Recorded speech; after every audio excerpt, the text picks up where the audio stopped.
ഞങ്ങളും ക്രൂശിക്കപ്പെട്ട ക്രിസ്തുവിനെ പ്രസംഗിക്കുന്നു. ദൈവ തിരുനാമത്തിന് മഹത്വം ഉണ്ടാകട്ടെ. ലൂക്കോസിൻ്റെ സുവിശേഷം 16-ാം അധ്യായത്തിൻ്റെ 27-ാം വാക്യം മുതൽ നമുക്ക് വായിക്കാം. എന്നാൽ പിതാവേ, അവനെ എൻ്റെ അപ്പൻ്റെ വീട്ടിൽ അയക്കണമെന്ന് ഞാൻ അപേക്ഷിക്കുന്നു. എനിക്ക് 5 സഹോദരന്മാരുണ്ട്. അവരും ഈ യാതനാസ്ഥലത്ത് വരാതിരിപ്പാൻ അവൻ അവരോട് സാക്ഷ്യം പറയട്ടെ എന്ന് പറഞ്ഞു. അബ്രഹാം അവനോട്, അവർക്ക് മോശയും പ്രവാചകന്മാരും ഉണ്ടല്ലോ, അവരുടെ വാക്ക് അവർ കേൾക്കട്ടെ എന്ന് പറഞ്ഞു. അതിന് അവൻ, അല്ലല്ല അബ്രഹാം പിതാവേ, മരിച്ചവരിൽ നിന്ന് ഒരുത്തിന് എഴുന്നേറ്റ് അവരുടെ അടുക്കൽ ചെന്നുവെങ്കിൽ അവർ മാനസാന്തരപ്പെടും എന്ന് പറഞ്ഞു.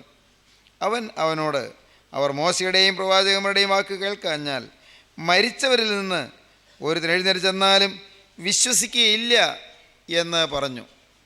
കർത്താവായ യേശുക്രിസ്തു പറഞ്ഞ ധനവാന്റെയും ലാസറിൻ്റെയും ചരിത്ര സംഭവത്തിൽ നിന്ന് നമുക്ക് മനസ്സിലാക്കാൻ കഴിയുന്ന മരണാനന്തരമായ അവസ്ഥ, മരണത്തിന് ശേഷമുള്ളതായ അവസ്ഥ, ആ ലോകത്ത് ഈ ഭൂമിയിൽ നിന്ന് മാറ്റപ്പെട്ട് നിത്യതയിലേക്ക് കടന്നു ചെന്നതിന് ശേഷം പാതാളത്തിൽ ധനവാൻ യാതന അനുഭവിച്ചുകൊണ്ടിരിക്കുമ്പോഴും ഭൂമിയിലുള്ളവരെക്കുറിച്ച് അവന് കരുതലുണ്ട്, സ്നേഹമുണ്ട്, പരിഗണനയുണ്ട്.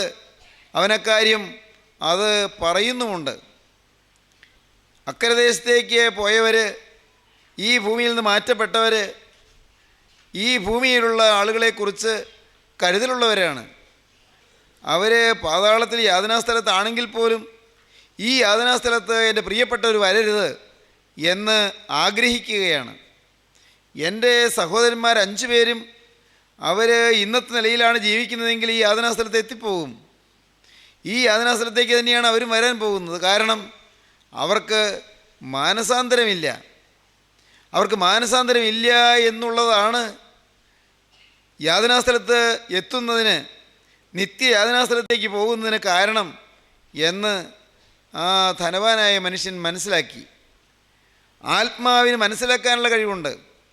ശരീരം വിട്ട് കഴിഞ്ഞാലും ബോധമുണ്ട്, ബുദ്ധിയുണ്ട്, ഓർമ്മയുണ്ട്. സഹോദരന്മാരെക്കുറിച്ച് ഓർമ്മയുണ്ട്, ഈ ഭൂമിയിലുള്ളവരെക്കുറിച്ച് ഓർമ്മയുണ്ട്, ഭൂമിയിൽ അവരെങ്ങനെ ജീവിക്കുന്നതിനെക്കുറിച്ചുള്ളതായ ഗ്രാഹ്യമുണ്ട്.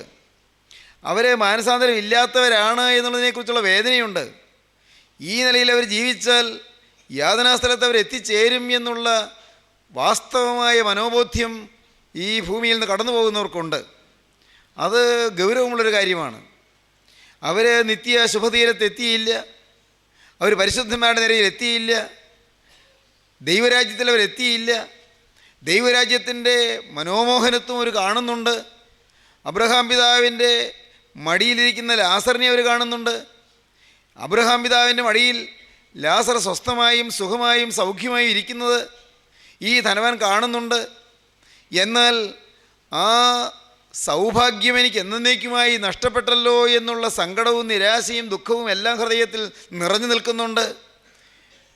പക്ഷേ ആ അപകടം എൻ്റെ സഹോദരന്മാർക്ക് വരരുത്, എൻ്റെ പ്രിയപ്പെട്ടവർക്ക് അനർത്ഥം സംഭവിക്കരുത് എന്നുള്ള അഗാധമായ കൺസേൺ, വലിയ സ്നേഹം, വലിയ കരുതൽ, വലിയ പരിഗണന ആ ധനവാൻ്റെ ഹൃദയത്തിൽ വരികയാണ്. അതാണ് പറയുന്നത്, എനിക്ക് 5 സഹോദരന്മാരുണ്ട്. അവരും ഈ യാതനാസ്ഥലത്ത് വരാതിരിപ്പാൻ ഈ ലാസറിനെ എൻ്റെ അപ്പൻ്റെ വീട്ടിൽ അയക്കണമെന്ന് ഞാൻ അപേക്ഷിക്കുന്നു. ഈ ലാസർ ചെന്ന് അവരോട് സാക്ഷ്യം പറയട്ടെ.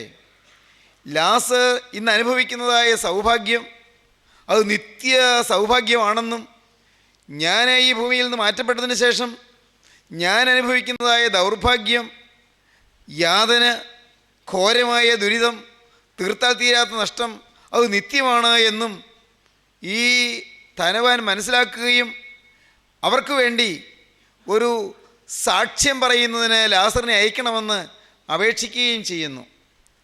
ലാസർ കണ്ടതായ കാര്യങ്ങൾ, ധനവാൻ്റെ യാതനയും ലാസറിൻ്റെ സൗഭാഗ്യവും ചെന്ന് നേരിട്ട് മരിച്ച ലാസർ നേരിട്ട് ഭൂമിയിൽ ചെന്ന് ഒരു സാക്ഷ്യം പറയാൻ ലാസറിനെ അങ്ങോട്ട് ഭൂമിയിലേക്ക് അയക്കണം എന്നാണ് ധനവാൻ പറയുന്നത്.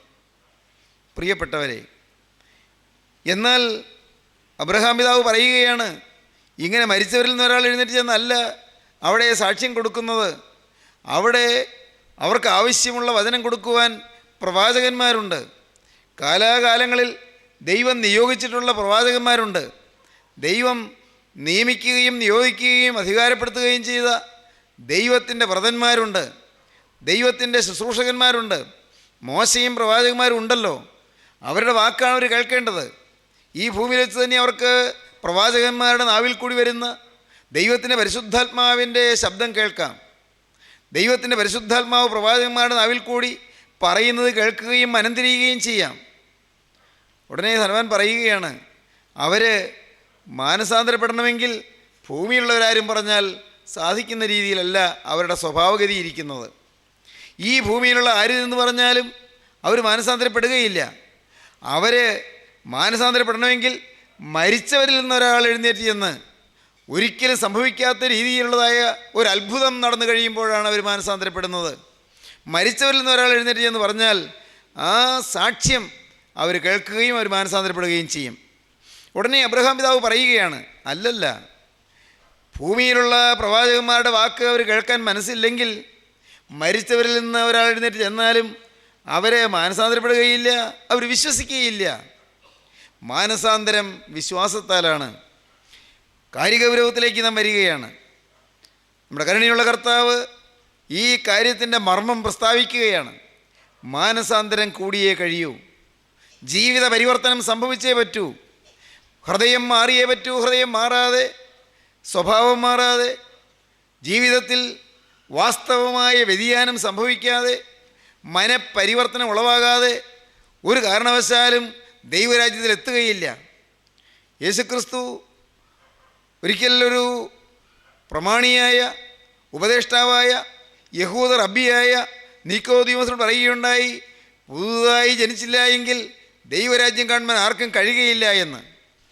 നിക്കോദീമോസ് അന്നത്തെ യെരൂശലേം ദേവാലയത്തിലെ സന്നദ്ധരീ സംഘത്തിലൊരു അംഗമാണ്, പ്രമാണിയാണ്, യഹൂദ ഉപദേഷ്ടാവാണ്, ഒരു ഗുരുനാഥനാണ്, റബ്ബിയാണ്, പരീശ പ്രമാണിയാണ്, ഉന്നതനായ വ്യക്തിയാണ്, സമൂഹത്തിൽ സ്ഥാനവും നിലയും വിലയുമുള്ള വളരെ ശ്രേഷ്ഠനായ ആദരണീയനായൊരു വ്യക്തിയാണ്.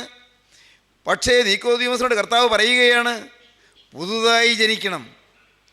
എന്തെല്ലാം നന്മകൾ നിനക്ക് പറയാനുണ്ടെങ്കിലും, ഏതെല്ലാം മേന്മകൾ നിനക്ക് അവകാശപ്പെടാനുണ്ടെങ്കിലും, നീ ഒരു പുതിയ സൃഷ്ടിയായി മാറുന്നില്ലെങ്കിൽ ദൈവരാജ്യം കാണുകയില്ല. ദൈവരാജ്യത്തിൽ കടക്കുകയില്ലെന്നല്ല, ദൈവരാജ്യം കാണുക പോലും ചെയ്യുകയില്ല.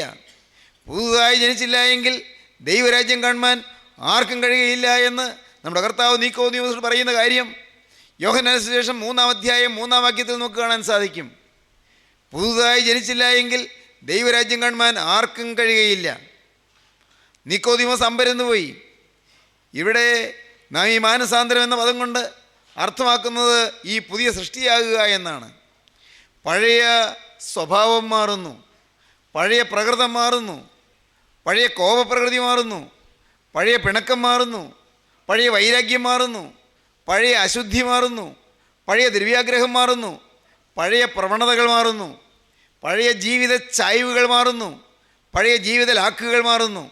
ജീവിതത്തിൻ്റെ ലാക്കും ലക്ഷ്യവും ഒരു പുതിയ ദിശയിലേക്ക് തിരിയുന്നു. എല്ലാം ക്രിസ്തു കേന്ദ്രീകൃതമായി തീരുന്നു. പുതുതായി ജനിക്കുക.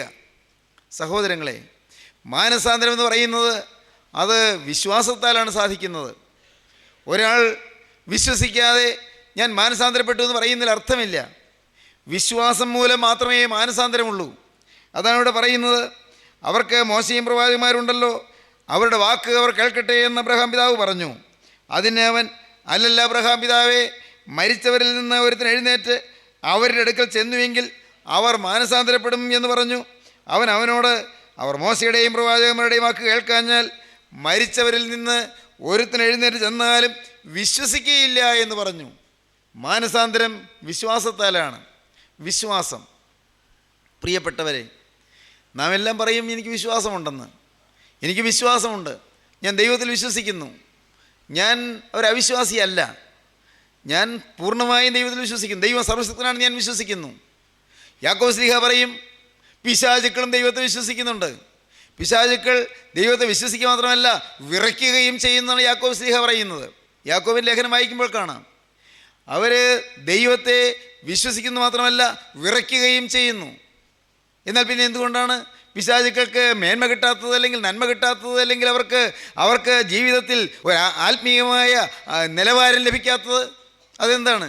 അതിന് കാരണം അവർ ദൈവത്തെ വിശ്വസിക്കുന്നതനുസരിച്ച് ദൈവത്തിൻ്റെ പരമശക്തിയെ വിശ്വസിക്കുന്നുണ്ട്, ദൈവത്തിൻ്റെ സർവശക്തിയെ വിശ്വസിക്കുന്നുണ്ട്, പക്ഷേ ദൈവത്തെ അനുസരിക്കുന്നില്ല. വിശ്വാസം ഉണ്ടെങ്കിൽ അനുസരണമുണ്ട്, വിശ്വാസം ഉണ്ടെങ്കിൽ കീഴ്വഴക്കമുണ്ട്, വിശ്വാസം ഉണ്ടെങ്കിൽ വിനയപ്പെടലുണ്ട്. വിശ്വാസത്തിൻ്റെ ഫലമായ പ്രവൃത്തിയിലേക്ക് അത് വരും. വിശ്വാസമുണ്ടെങ്കിൽ വാസ്തവമായും അനുസരണത്തിലേക്ക് നീങ്ങാതിരിക്കുകയില്ല, ജീവിതത്തിൽ അതിൻ്റെ മാറ്റം വരാതിരിക്കുകയില്ല. എനിക്ക് വിശ്വാസമുണ്ട് എന്ന് പറയുകയും എൻ്റെ സ്വഭാവം ഞാൻ മാറ്റുകയും ചെയ്യുന്നില്ലെങ്കിൽ, എൻ്റെ സ്വഭാവം മാറണമെന്ന് ഞാൻ ആഗ്രഹിക്കുന്നില്ലെങ്കിൽ, എൻ്റെ പ്രകൃതത്തിൽ മാറ്റം വരുന്നില്ലെങ്കിൽ ആ വിശ്വാസം വ്യർത്ഥമാണെന്നാണ് യാക്കോബ് ശ്ലീഹ പറയുന്നത്. ജീവിതത്തിൽ പ്രവൃത്തിയിൽ കൂടെ വിശ്വാസം തെളിയിക്കണം. ഒരു നാണയത്തിൻ്റെ രണ്ട് വശമാണ് വിശ്വാസവും പ്രവൃത്തിയും. ഒരു വശം വിശ്വാസമാണെങ്കിൽ മറുവശം പ്രവൃത്തിയുണ്ട്. ഒരു വശം മാത്രമല്ല ഒരു നാണയത്തിനുള്ളൂ. ഒരു നാണയത്തിന് രണ്ട് വശമുണ്ട്. ഒരു വശം വിശ്വാസം, മറുവശം പ്രവൃത്തി. ഞാൻ വിശ്വസിക്കുന്നു പറയുകയും വിശ്വാസത്തിൻ്റെ വ്യക്തമായ നിദർശനമായ പ്രവൃത്തി വരാതിരിക്കുകയും ചെയ്യുന്നുവെങ്കിൽ ആ വിശ്വാസം നിർജ്ജീവമാണ്, വ്യർത്ഥ മനുഷ്യ എന്നാണ് യാക്കോബ് അതിനെക്കുറിച്ച് പറയുന്നത്. യാക്കോബിൻ്റെ ലേഖനത്തിൽ ആ വാക്യം നമുക്ക് വായിച്ചു കേൾക്കാം. 2-ാം അധ്യായം 14-ാം വാക്യം മുതൽ, സഹോദരന്മാരെ, ഒരുത്തൻ എനിക്ക് വിശ്വാസമുണ്ട് എന്ന് പറയുകയും പ്രവൃത്തികളില്ലാതിരിക്കുകയും ചെയ്താൽ ഉപകാരമെന്ത്? ആ വിശ്വാസത്താൽ അവൻ രക്ഷ പ്രാപിക്കുമോ? ഒരു സഹോദരനോ സഹോദരിയോ നഗ്നരും അഹോവൃത്തിക്ക് വകയില്ലാത്തവരുമായിരിക്കെ നിങ്ങളിലൊരുത്തൻ അവരോട് സമാധാനത്തോടെ പോയി തീ കായുകയും വിശപ്പടക്കുകയും ചെയ്യുവീനെന്ന് പറയുന്നതല്ലാതെ ദേഹരക്ഷയ്ക്ക് ആവശ്യമുള്ളതവർക്ക് കൊടുക്കാതിരുന്നാൽ ഉപകാരമെന്ത്? അങ്ങനെ വിശ്വാസവും പ്രവൃത്തികൾ ഇല്ലാത്തതായാൽ സ്വതവേ നിർജ്ജീവമാകുന്നു. യാക്കോബിൻ്റെ ലേഖനം 2-ാം അധ്യായം 14-ാം വാക്യമുള്ള ഭാഗമാണ് ഞാൻ വായിക്കുന്നത്. അങ്ങനെ വിശ്വാസവും പ്രവൃത്തികളില്ലാത്തതായാൽ സ്വതവേ നിർജ്ജീവമാകുന്നു. എന്നാൽ ഒരുത്തൻ നിനക്ക് വിശ്വാസമുണ്ട് എനിക്ക് പ്രവൃത്തികളുണ്ട് എന്ന് പറയുമായിരിക്കും.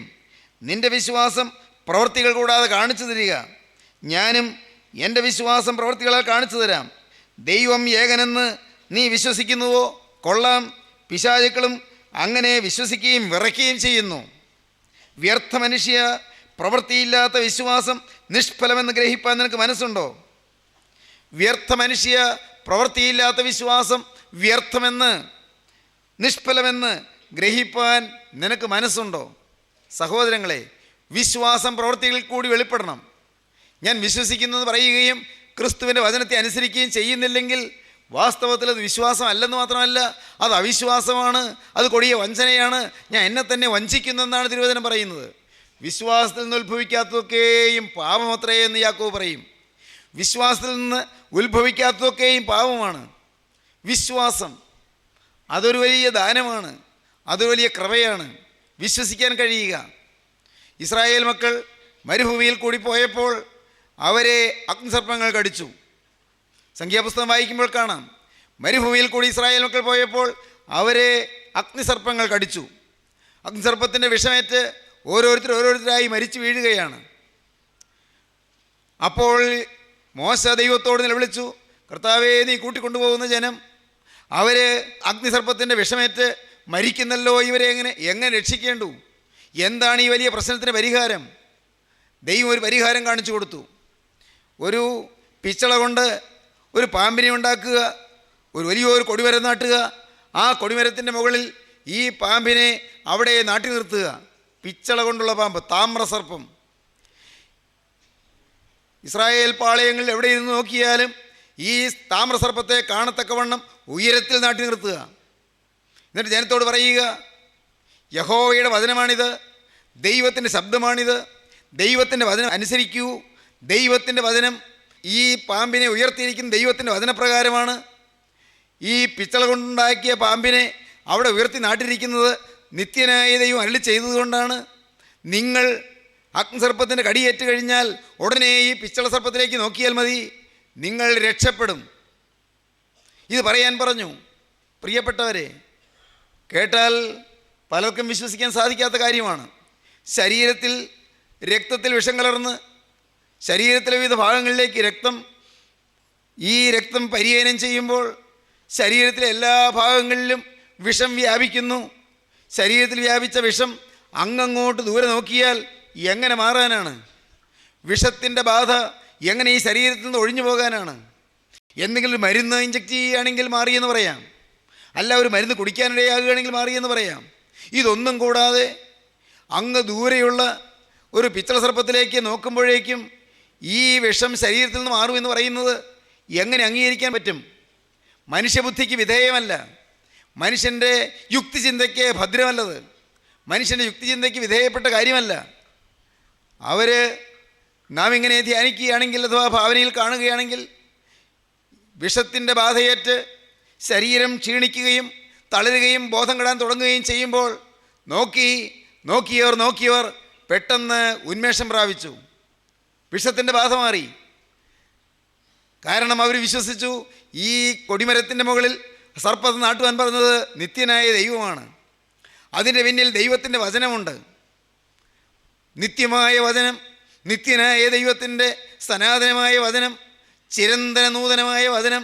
ആ വചനമാണ് അവിടെ ആ പിച്ചള സർപ്പത്തെ നാട്ടുവാൻ കാരണമായി തീർന്നത്. ആ വചനം അത് ലഭിച്ചതുകൊണ്ട് വചനം വിശ്വസിച്ചു. വചനം വിശ്വസിച്ചപ്പോൾ ആ വചനത്തിൻ്റെ പ്രവൃത്തിയിൽ വിശ്വസിച്ചു. ആ പ്രവൃത്തിയിൽ വിശ്വസിച്ചപ്പോൾ അവരങ്ങോട്ട് നോക്കിയപ്പോൾ അവരുടെ വിഷബാധ മാറി. പ്രിയപ്പെട്ടവരെ, സങ്കല്പിക്കൂ, ഏതെങ്കിലും ഒരു കൂടാരത്തിൽ ഒരാൾ തർക്കിക്കുകയാണ്. എനിക്ക് മനസ്സിലാകുന്നില്ല ഈ മോശ എന്താണ് ഈ പറയുന്നതെന്ന്. മോശ ഈ പറയുന്നതിൻ്റെ പൊരുൾ എനിക്ക് മനസ്സിലാകുന്നില്ല. എങ്ങനെ എൻ്റെ വിഷം മാറും ഈ ശരീരത്തിൽ നിന്ന്? ഞാനത് അംഗീകരിക്കുകയില്ല. മോശ ഒരുപക്ഷെ ഒരു പഴഞ്ചനായതുകൊണ്ടായിരിക്കും ഈ പറയുന്നത്. മോശയ്ക്ക് ഇന്നത്തെ ശാസ്ത്രബോധം ഇല്ലാത്തതുകൊണ്ടായിരിക്കും ഇത് പറയുന്നത്. ആധുനിക തലമുറയുടെ ബുദ്ധികൗശലമോ ആധുനിക സമൂഹത്തിൻ്റെ ശാസ്ത്രബോധമോ ഈ കിഴവനായ മോശയ്ക്ക് ഇല്ലാത്തതുകൊണ്ടായിരിക്കും മോശ ഇത് പറയുന്നത്. പക്ഷേ എന്നെപ്പോലെ യുക്തിബോധമുള്ള യുക്തിഭദ്രതയുള്ള ഒരാളിത് വിശ്വസിക്കാൻ പോകുന്നില്ല. അങ്ങനെ പറയുമ്പോൾ ആ പാവം, ആ യുവാവിത താണു പോകുന്നു. അവൻ ക്ഷീണിച്ച് പോകുന്നു. അവൻ വാടി പോകുന്നു. അവൻ തളർന്നു വീഴുന്നു. പ്രിയപ്പെട്ടവരെ, അപ്പോൾ ആ സമയത്ത് ഒരാൾ കടന്നു വരുന്നു. സ്നേഹിതാ, നീ മരിക്കേണ്ട ആവശ്യമില്ല, നീ ചാകേണ്ട കാര്യമില്ല. നിനക്ക് രക്ഷപ്പെടാൻ നിത്യനായ ദൈവം ഒരു കാര്യപരിപാടി സജ്ജീകരിച്ചിരിക്കുന്നു. ആ പിച്ചള സർപ്പത്തിലേക്ക് നോക്കിയാൽ മതി. ദൈവത്തിൻ്റെ വചനപ്രകാരമാണ് പ്രവാചകൻ അത് ചെയ്തിരിക്കുന്നത്. മോശ സ്വന്തം ഇഷ്ടപ്രകാരം ചെയ്തതല്ല. ദൈവത്തിൻ്റെ വചനപ്രകാരമാണ് പിച്ചള കൊണ്ട് പാമ്പിനെ ഉണ്ടാക്കി അവിടെ നാട്ടിയിരിക്കുന്നത്. നോക്കിയാൽ മതി. ദൈവത്തെ നീ വിശ്വസിക്കൂ. ആ സർപ്പത്തെ നോക്കുവാൻ പറഞ്ഞ ദൈവത്തിൻ്റെ വചനത്തെ നീ വിശ്വസിക്കൂ. നീ നോക്കൂ, അവൻ അവിടെ കിടന്ന കിടപ്പിൽ പയ്യെ കണ്ണ് ചരിച്ചൊന്ന് നോക്കി. പാവം, പെട്ടെന്ന് അവൻ്റെ കണ്ണ് തെളിയുന്നു. ഇതെന്തൊരു അത്ഭുതം! പെട്ടെന്ന് അവൻ്റെ ശരീരത്തിൽ ജീവൻ പകരുന്നു, ശരീരത്തിൽ ചൂട് പകരുന്നു. അവൻ ഊർജ്ജസ്വലതയുള്ളവനായിത്തീരുന്നു. പെട്ടെന്ന് ഉന്മേഷം പ്രാപിക്കുന്നു. അവൻ എഴുന്നേറ്റു. ഇനി അവനവിടെ ഇരിക്കാൻ പറ്റില്ല. അടുത്ത കൂടാരത്തിലേക്ക് അവൻ ഓടുകയാണ്. ആദ്യം പറഞ്ഞ ഇയാൾ വേറൊരു കൂടാരത്തിലേക്ക് ഓടി. അവിടെ ക്ഷീണിതരായി ചിലർ കിടക്കുന്നു. അയ്യോ, നിങ്ങൾ മരിക്കേണ്ട ആവശ്യമില്ല, വേഗം നോക്കൂ, അങ്ങോട്ട് നോക്കിയാൽ നിങ്ങൾക്ക് രക്ഷപ്പെടാം. നിങ്ങളാരും ജീവിതം ഇപ്പോൾ ഈ പ്രായത്തിൽ തീർന്നു പോകേണ്ട ആവശ്യമില്ല. വിഷത്തിൻ്റെ ബാധയേറ്റ്, വിഷത്തിൻ്റെ തീയേറ്റ്, വിഷത്തിൻ്റെ ഘോരമായ ആക്രമണത്തിൽ നിങ്ങളാരും നശിക്കേണ്ട ആവശ്യമില്ല. പാമ്പിൻ്റെ വിഷത്തിൽ മരിക്കേണ്ട ആവശ്യമില്ല. ചെന്ന് ഓരോ കൂടാരങ്ങളിൽ പറയുന്നു, നോക്കിയവർ രക്ഷപ്പെടുന്നു. യുക്തിചിന്തയ്ക്ക് സ്ഥാനമില്ല. പ്രിയപ്പെട്ടവരെ, എന്താണ് ഈ പറയുന്നത്? യോഹന്നാന്റെ സുവിശേഷം 3-ാം അധ്യായം 14-ാം വാക്യത്തിൽ നമ്മുടെ കരുണയുള്ള കർത്താവ് പറയുന്നുണ്ട്, മോശ മരുഭൂമിയിൽ സർപ്പത്തെ ഉയർത്തിയതുപോലെ മനുഷ്യപുത്രനെയും ഉയർത്തേണ്ടതാകുന്നു. അവനിൽ വിശ്വസിക്കുന്ന ഏവനും നശിച്ചു പോകാതെ നിത്യജീവൻ പ്രാപിക്കേണ്ടതിന് തന്നെ. മോശ മരുഭൂമിയിൽ സർപ്പത്തെ ഉയർത്തിയതുപോലെ മനുഷ്യപുത്രനെ ഉയർത്തേണ്ടതാകുന്നു. അവനിൽ വിശ്വസിക്കുന്ന ഏവനും നശിച്ചു പോകാതെ നിത്യജീവൻ പ്രാപിക്കേണ്ടതിന് തന്നെ. ഇന്ന് എൻ്റെ പ്രിയ സ്നേഹിതരെ, നിങ്ങളുടെ ജീവിതത്തിൽ പൈശാചികനാകുന്ന ഘോരനായ സർപ്പത്തിൻ്റെ കടിയേറ്റ് പാപത്തിൻ്റെ വിഷം വ്യാപിച്ച് ആത്മാവ് മരിച്ച് ആത്മാവ് നാശത്തിലേക്ക് നീങ്ങിക്കൊണ്ടിരിക്കുമ്പോൾ നിങ്ങൾ വിശ്വസിക്കുക മാത്രം ചെയ്യൂ. ഗോകുൽത്തായിൽ നാട്ടിയിരിക്കുന്ന സ്വർഗീയമായ കാര്യപരിപാടി കർത്താവായ യേശുക്രിസ്തു ഗോകുൽത്തായിലെ കുരിശിൽ നാട്ടപ്പെട്ടിരിക്കുകയാണ്. തൻ്റെ ഏകജാതനായ പുത്രനിൽ വിശ്വസിക്കുന്ന ഏവനും നശിച്ചു പോകാതെ നിത്യജീവൻ പ്രാപിക്കേണ്ടതിന് അവനെ നൽകുവാൻ തക്കവണ്ണം ദൈവം ലോകത്തെ സ്നേഹിച്ചു. സഹോദരങ്ങളെ, വേദപുസ്തകത്തിലെ ഈ മനോഹരമായ വാക്യം യോഹന്നാൻ 3:16, തൻ്റെ ഏകജാതനായ പുത്രനിൽ വിശ്വസിക്കുന്ന ഏവനും നശിച്ചു പോകാതെ നിത്യജീവൻ പ്രാപിക്കേണ്ടതിന് അവനെ നൽകുവാൻ തക്കവണ്ണം ദൈവം ലോകത്തെ സ്നേഹിച്ചു. ദൈവം എന്നെ സ്നേഹിച്ചു. ദൈവം നിങ്ങളെ സ്നേഹിക്കുന്നു. അതുകൊണ്ട് നമുക്ക് രക്ഷയ്ക്ക് മാർഗമുണ്ട്. ക്രിസ്തു നമുക്ക് വേണ്ടി യാഗമായി തീർന്നിരിക്കുന്നു. പാമ്പിൻ്റെ കടിയേറ്റ്, ഏദൻ തോട്ടത്തിലെ പഴയ പാമ്പിൻ്റെ ദംശനമേറ്റ്, പാപത്തിൻ്റെ ഘോരമായ ബാധയേറ്റ് പിടയുന്നവർ, നിത്യനരകത്തിലേക്ക് പോകുന്നവർ ഇനിയും നശിക്കേണ്ട ആവശ്യമില്ല. നിങ്ങളുടെ ജീവിതത്തിൽ പുതുക്കം തരാൻ, നിങ്ങൾക്ക് നവോന്മേഷം പകർന്നു തരാൻ യേശുക്രിസ്തു ജീവിക്കുന്നു. അവൻ്റെ രക്തം ചിന്തിയിരിക്കുന്നു. മരുഭൂമിയിൽ ഉയർത്തപ്പെട്ട വിച്ചൽ സർപ്പത്തെ പോലെ കരുണയുള്ള കർത്താവ് നമുക്ക് വേണ്ടി പാളയത്തിൻ്റെ മധ്യത്തിൽ ഉയർത്തപ്പെട്ടിരിക്കുന്നു. ലോകത്തിൻ്റെ നടുക്ക് യേശു ഉയർത്തപ്പെട്ടിരിക്കുന്നു. BC-യുടെയും AD-യുടെയും നടുക്ക് യേശു ഉയർത്തപ്പെട്ടിരിക്കുന്നു. ആകാശത്തിനും ഭൂമിക്കും മധ്യത്തിൽ യേശു ഉയർത്തപ്പെട്ടിരിക്കുന്നു. 2 കൊലയാളികളുടെ മധ്യത്തിൽ യേശു ഉയർത്തപ്പെട്ടിരിക്കുന്നു. സ്നേഹിതരെ, ദൈവത്തിനും മനുഷ്യർക്കും മധ്യേ യേശുക്രിസ്തു ഉയർത്തപ്പെട്ടിരിക്കുന്നു. യേശുക്രിസ്തു നമുക്ക് വേണ്ടി ഉയർത്തപ്പെട്ടിരിക്കുന്നു. ക്രിസ്തുവിനെ നോക്കുവീൻ. അതുകൊണ്ടാണ് അപ്പോസ്തലൻ പറഞ്ഞത്, ഞങ്ങളോ ക്രൂശിക്കപ്പെട്ട ക്രിസ്തുവിനെ പ്രസംഗിക്കുന്നു. അതുകൊണ്ടാണ് അപ്പോസ്തലൻ പിന്നെയും പറഞ്ഞത്, വിശ്വാസത്തിൻ്റെ നായകനും പൂർത്തി വരുത്തുന്നതിനായ യേശുവിനെ നോക്കുവീൻ. പാപത്തിൻ്റെ കടിയേറ്റവർ, പാപത്തിൻ്റെ ബാധയേറ്റവർ, ജീവിതം താറുമാറാക്കിയവർ, ജീവിതം നശിച്ചുകൊണ്ടിരിക്കുന്നവർ, നിരാശയിലേക്ക് ആണ്ടുപോകുന്നവർ, പലതരത്തിലുള്ള ക്ലേശങ്ങളിൽ മുഴുകി കഴിയുന്നവർ, ഇപ്പോൾ പ്രിയപ്പെട്ടവരെ നിങ്ങൾ നോക്കുവീൻ യേശുക്രിസ്തുവിൻ്റെ കുരിശിലേക്ക്. അവങ്കലേക്ക് നോക്കിയവർ പ്രകാശിതരായി. അവരുടെ മുഖം ലജ്ജിച്ചു പോയതുമില്ല. നിങ്ങളുടെ നിത്യലജ്ജ അവൻ മാറ്റിത്തരും. നിത്യനിന്ദ അവൻ മാറ്റിത്തരും. നിങ്ങൾക്ക് അവൻ ശാന്തി തരും. നിങ്ങളുടെ ഹൃദയത്തിലേക്ക് അവൻ കുളിര് കോരിയിടും. നിങ്ങളുടെ ഹൃദയത്തിലേക്ക് ശാന്തി അവൻ പകരും. നിങ്ങൾക്ക് സമാധാനം തരും. നിങ്ങൾക്ക് പാപക്ഷമ തരും. എണ്ണിയാൽ തീരാത്ത പാപങ്ങൾ ക്രിസ്തു നിങ്ങൾക്ക് ക്ഷമിച്ചു തരും. ജീവിതത്തിൽ വന്നുപോയ സകല അനർത്ഥങ്ങളും കർത്താവ് മാറ്റിത്തരും. എല്ലാം കഴുകി വെടിപ്പാക്കി വിശുദ്ധീകരിച്ച് ഒരു പുതിയ സൃഷ്ടിയായി നിങ്ങൾക്ക് മാറാം. പ്രിയപ്പെട്ടവരെ, നമുക്ക് സമർപ്പിക്കാം. നമ്മുടെ ജീവിതം ക്രിസ്തുവിൻ്റെ കരങ്ങളിലേക്ക് കൊടുക്കാം. അവനെ നോക്കാം, അവനെ വിശ്വസിക്കാം. അവൻ്റെ തിരുരക്തം സകല പാപവും പോക്കി ശുദ്ധീകരിക്കുന്നെന്ന് വിശ്വസിച്ചുകൊണ്ട് സത്യമാനസാന്തരത്തിലേക്ക് നമുക്ക് വരാം. അവനോട് വാക്ക് പറയാം, ഉടയവനെ, ഈ കാലം അത്രയും നഷ്ടപ്പെട്ടു പോയി, ഈ കാലം അത്രയും പാഴായിപ്പോയി. ഇന്നിതാ ഞാൻ എന്നെ തന്നെ നിന്റെ കരങ്ങളിലേക്ക് സമർപ്പിക്കുന്നു. നമുക്ക് പ്രാർത്ഥിക്കാം. സ്നേഹവാനെ, ഈ വചനം കേട്ട് എല്ലാവരെയും വാഴ്ത്തണം, എല്ലാവരെയും അനുഗ്രഹിക്കണമേ. ഓരോരുത്തരുടെയും ശിരസിൽ എൻ്റെ നാഥ അവിടുത്തെ ആണിപ്പാടലുകരം വയ്ക്കണമേ. തിരുരക്തം പുരട്ടണമേ. തിരുരക്തത്താലുള്ള പാപമോചനവും പാപക്ഷമയും വിശുദ്ധീകരണവും നൽകണമേ. അവിടുത്തെ പരിശുദ്ധാത്മാവ് ഓരോരുത്തരെയും നയിക്കണമേ. പൈശാചിക ബാധകൾ മാറ്റണമേ. പാപത്തിൻ്റെ ബന്ധനങ്ങൾ അഴിക്കണമേ. ദുരാത്മഭീതികൾ അകറ്റണമേ. കുടുംബസമാധാനം നൽകണമേ. രോഗശാന്തി നൽകണമേ. രോഗസൗഖ്യം അയക്കണമേ. കർത്താവേ, സകല നന്മകളാലും നിറയ്ക്കണമേ. യേശുക്രിസ്തുവിൻ്റെ പരമോന്നതമായ നാമത്തിൽ യാചിക്കുന്നു. കൃപയോടെ കേൾക്കുമാറാകണമേ.